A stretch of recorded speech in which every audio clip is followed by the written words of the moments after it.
शहराध्यक्ष पुणे शहरला आणि जिल्हाध्यक्ष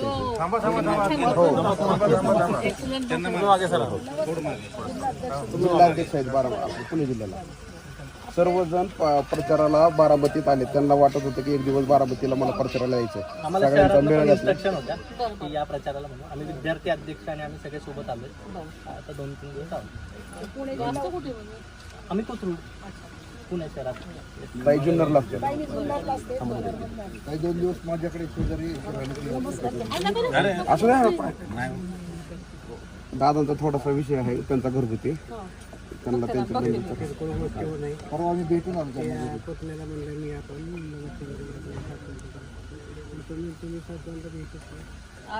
मी बघते सगळं नंतर इलेक्शन झालं कोण दादा पुढे की संग्राम दादा पुढे बाकीची ओळखी करून द्या. संग्राम भाजप आघाडीचे अध्यक्ष आहेत. आपल्याला सपोर्ट केला. सगळ्या संघटनांनी आपल्याला त्या दिवशी सपोर्ट दिला.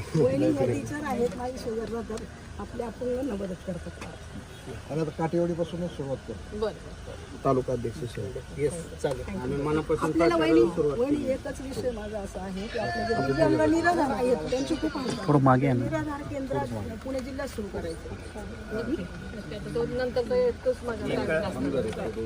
विनंती केली पाठीमागं दादांनी मंजूर केलेला आहे. दिव्यांग भवन मंजूर झालेला आहे. निवडणूक झाली ना मग मी तुम्हाला परत एकदा बोलवते. आम्ही सर्वजण आम्ही सर्वजण तालुक्यात आपल्या प्रचार प्रक्रियेत सहभागी होणार आहोत. विजयी भाऊ.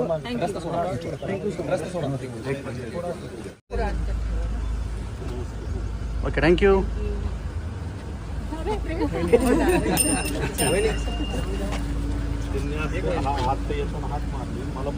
मागे थोडं मागे.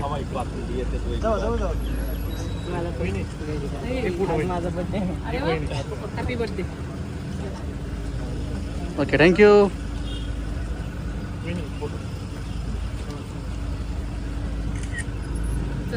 थँक्यू.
मुख्य वराड साहेब आणि आपण सगळे जण त्यांचे सगळे साथीदार. आता जे त्यांनी आपलं मनोगत व्यक्त केलं, मी तुम्हाला आता एवढंच सांगू इच्छिते की मी उभीच राहिले केवळ दादांची स्वप्न पूर्ण करण्यासाठी. आणि तुम्हा सगळ्यांच्या ज्या अशा अपेक्षा आहेत त्या लोकांनी कुठे बघायचं. आणि दादांनी आपल्याला सांगितलेलं आहे की काही असलं तरी आपण प्रत्येक गोष्टीला फेस करायचं, लढायचं. आणि म्हणून मी माझं सगळं बाजूला ठेवून मी फक्त आणि फक्त तुमच्यासाठी मी आता उभी राहिलेली आहे.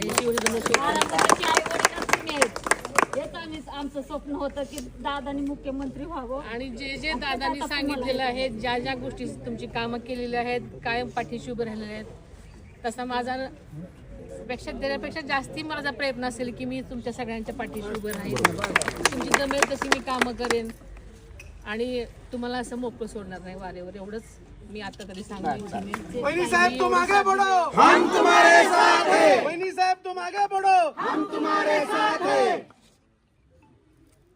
सगळ्यांना खूप खूप धन्यवाद. कधीही माझ्यासाठी 24 तास माझे घरदार तुमच्यासाठी उघडे आहेत. एवढंच मी सांगेन. काय नाही म्हणजे आम्हाला गोरगरिबांना घर भेटले ना बस. कारण लय वर्षापासूनच आमच्या आता शासन निर्णय झालाय. वहिनी जेव्हा पदग्रहण केलं त्याच्यावर कामं कर तो झालेला आहे. तुम्हीच आमच्या आई, तुम्हीच आमचा बाप आहे.